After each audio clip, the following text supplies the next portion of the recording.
भगवते वासुदेवाय।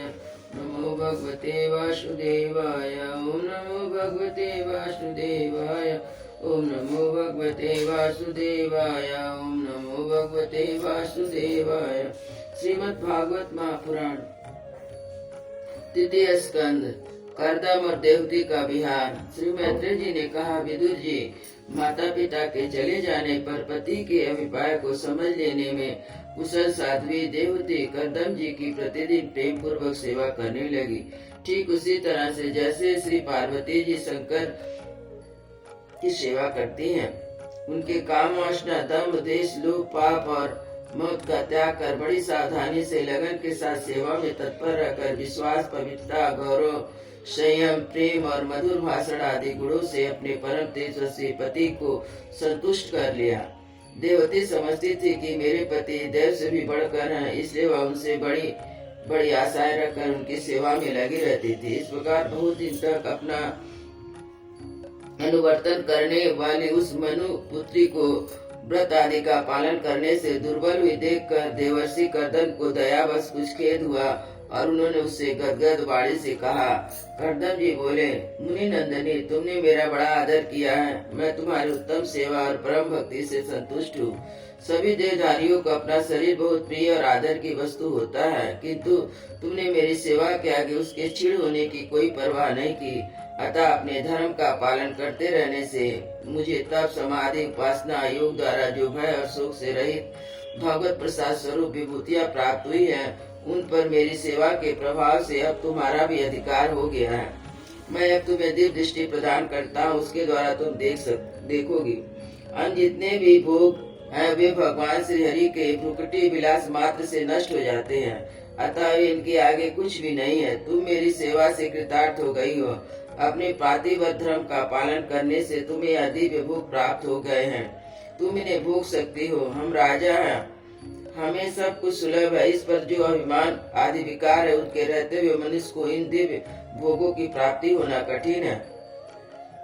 कर्दम जी इस प्रकार कहने से अपने पति देव को संपूर्ण योग माया विद्याओं में कुशल जानकर उस अबला की सारी चिंता जाती रही। उसका मुख किंचित संकोच भरी चितवन और मधुर मुस्कान से खिल उठा और विनय और प्रेम से गदगद वाणी में इस प्रकार कहने लगी। देवती ने कहा, दुज श्रेष्ठ स्वामिने, मैं तो जानती हूँ कि कभी निष्फल न होने वाली योग शक्ति और त्रिगुण आत्मिक माया पर अधिकार रखने वाले आपको सब ईश्वर प्राप्त है, किंतु प्रभु, आपने विवाह के समय जो प्रतिज्ञा की थी कि गर्भधान होने तक मैं तुम्हारे साथ गृह सुख का उपयोग करूंगा, अब उसकी पूर्ति होनी चाहिए, क्योंकि श्रेष्ठ पति द्वारा संतान प्राप्त होना पतिव्रत स्त्री के लिए महान लाभ है। हम दोनों के समागम के लिए शास्त्र के अनुसार जो कर्तव्य है उसका आप उपदेश दीजिए। उपटन, गंध, भोजन आदि उपयोगी सामग्रियां भी जुटा दीजिए, जिससे मिलने की इच्छा से अत्यंत दीन और दुर्बल मेरा शरीर आपके अंग संग के योग हो जाए, क्योंकि मैं आपकी बढ़ाई हुई काम वेदना से पीड़ित हो रही हूँ। स्वामी, इस कार्य के लिए एक उपयुक्त भवन तैयार हो जाए, इसका भी विचार कीजिए। मैत्रेय जी कहते हैं, विदुर जी, कर्दम मुनि ने अपनी प्रिया की इच्छा पूर्ण करने के लिए उसी समय योग स्थिति में एक विमान रचा जो इच्छा अनुसार सर्वत्र जा सकता था। वह विमान सब प्रकार के इच्छित भोग सुख प्रदान करने वाला था, अत्यंत सुंदर और सब प्रकार के रत्नों से युक्त और सब संपत्तियों की उत्तरोत्तर वृद्धि से संपन्न था। मणिकंबों से सुशोभित था। वह सभी ऋतुओं में सुखदायक था। उसमें जहाँ तहाँ सब प्रकार के दिव्य सामग्री रखी हुई थी और उसे चित्र विचित्र रेशमी डंडिया और पताकों से खूब सजाया गया था, जिन पर भ्रमणगण मधुर गुंजार कर रहे थे। ऐसे रंग बिरंगे पुष्पों की मालाओं से तथा अनेक प्रकार के सूती और रेशमी वस्त्रों से वह अत्यंत शोभायमान हो रहा था। एक के ऊपर एक बनाए हुए कमरों में अलग अलग रखी हुई सैया, पलंग, पंखे, आसनों के कारण बड़ा सुंदर जान पड़ता था। जहाँ तहाँ दीवारों की विचित्र शिल्प रचना से उनकी अपूर्व शोभा हो रही थी। उनमें पन्ने का फर्श था और बैठने के लिए मूंगों की वेदियां बनाई गई थी। मूंगों की देलियां थी। उनके द्वारों में हीरे के किवाड़ थे। अनिंद्रलीन मणि के शिखरों पर सोने के कलश रखे हुए थे। उसकी हीरे की दीवारों में बढ़िया लाल जड़े हुए थे। ऐसा जान पड़ता था मानो विमान की आंख तथा रंग बिरंगे चंदवे बहुमूल्य सुनहरी बंदरवार सजाया गया था। उस विमान में जहाँ जहाँ कृत्रिम हंस और कबूतर आदि पक्षी बनाए गए थे बिल्कुल सजीव से मालूम पड़ते थे। उन्हें अपना सजातीय समझकर बहुत से हंस कबूतर उनके पास आकर बैठकर बोली बोलते थे।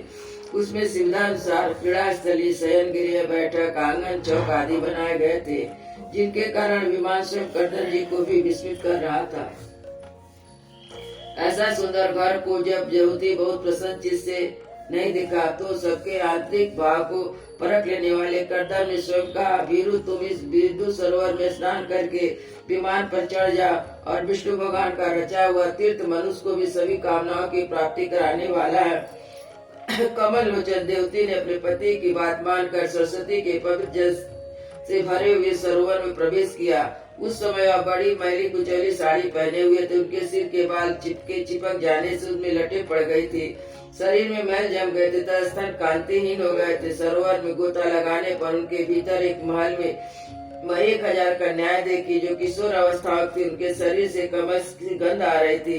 देवती ने के देखते सब स्त्रियां सहसा खड़ी हो गई, हाथ जोड़कर कहने लगी, हम आपकी दासियां, हमें आज्ञा दीजिए, आपकी सी क्या सेवा करें।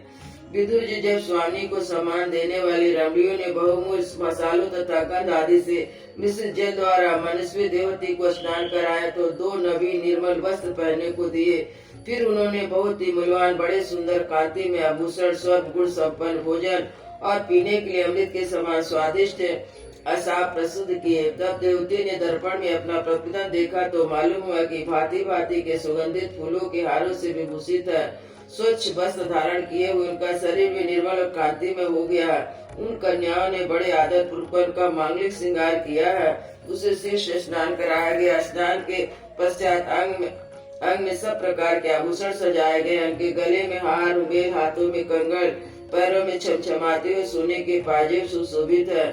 कमर में पड़ी हुई सोने की रत्न जटित करधनी, बहुमूल्य मणियों से हार, अंग अंग में लगे हुए कुमकुम मंगल द्रव्य से उनकी अपूर्ण शोभा हो रही है। उनका मुख बहुत सुंदर दंता वाली मनोहर भव्य कमल की कली से स्पर्धा करने वाली प्रेम कटाक्ष में सुंदर नेत्र नीली अलकावली से बड़ी सुंदर जान पड़ता है।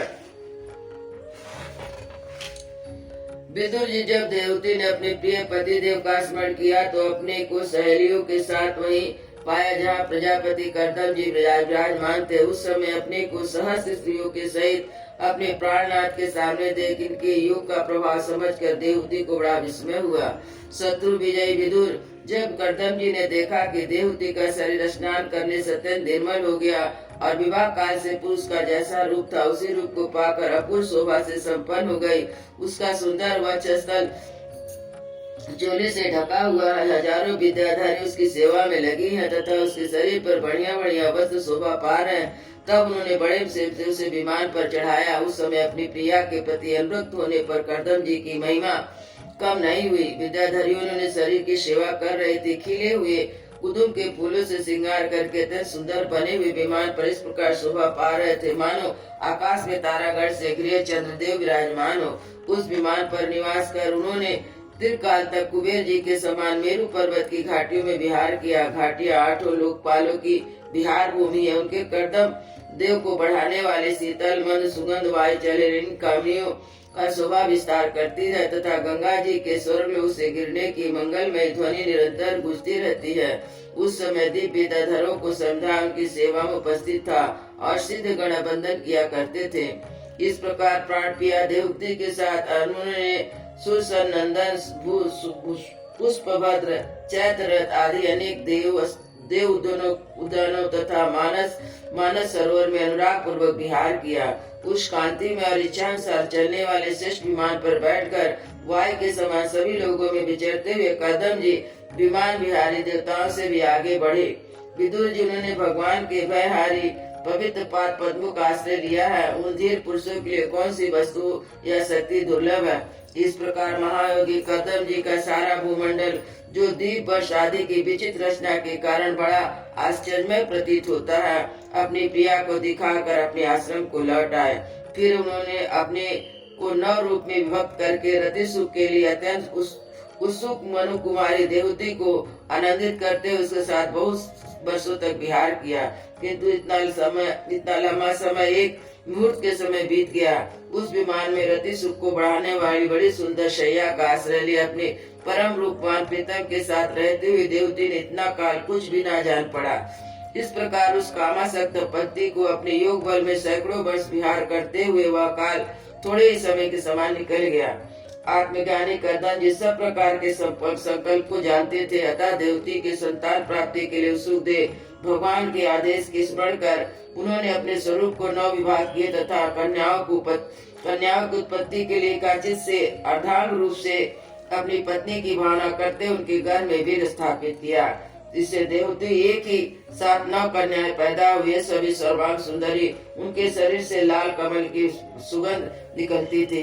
इस समय शुद्ध स्वभाव वाली सती देवती ने देखा कि पूर्व प्रतिज्ञा के अनुसार उसके पति देव संन्यास आश्रम ग्रहण करके वन को जाना चाहते हैं, तो उसने अपने आंसुओं को रोककर ऊपर से मुस्कुराते हुए व्याकुल और संतप्त हृदय से धीरे धीरे अति मधुर वाणी से उस समय सिर नीचा किए हुए अपने नख मंडित चरण को पृथ्वी को कुदेर रही थी। देवती ने कहा, भगवान आपने जो कुछ प्रतिज्ञा की थी वह सब तो पूर्णतः निभा दी, तो भी मैं आपकी शरणागत हूँ, अतः आप मुझे अभय दान दीजिए। ब्राह्मण, इस कन्याओं के लिए योग वर खोजने पड़ेंगे। आपके वन को चले जाने के बाद मेरे जन्म मरण रूप शोक को दूर करने वाले के लिए और कोई होना चाहिए। प्रभु, आप परमात्मा से विमुख रहकर मेरा जो समय इंद्र सुख भोगने में बीता है वह तो निरर्थक हो गया है। आपके परम प्रभाव को न जानने के कारण मैंने इंद्रियों के विषय में आसक्त करके आपसे अनुराग किया, तथापि यह भी मेरे संसार भय को दूर करने वाला ही होना चाहिए। अज्ञानवश असत पुरुषों के साथ किया गया जो संग संसार बंधन का कारण होता है, वही सत्पुरुषों के साथ किए जाने का असंगता का प्रदान करता है। संसार में जिस पुरुष के कर्मों से न तो धन का संपादन होता, न वैराग उत्पन्न होता और न भगवान की सेवा ही संपन्न होती, वह पुरुष जीते ही मुर्दे के समान है। अवश्य मैं भगवान की माया से ठगी गई, तो आप मुझे मुक्तिदाता पति देव को पाकर भी मैंने संसार बंधन से छूटने की इच्छा नहीं की। वृंदावन बिहारी लाल की जय, अयोध्या श्री राम लला की जय, गुरुदेव महाराज की जय।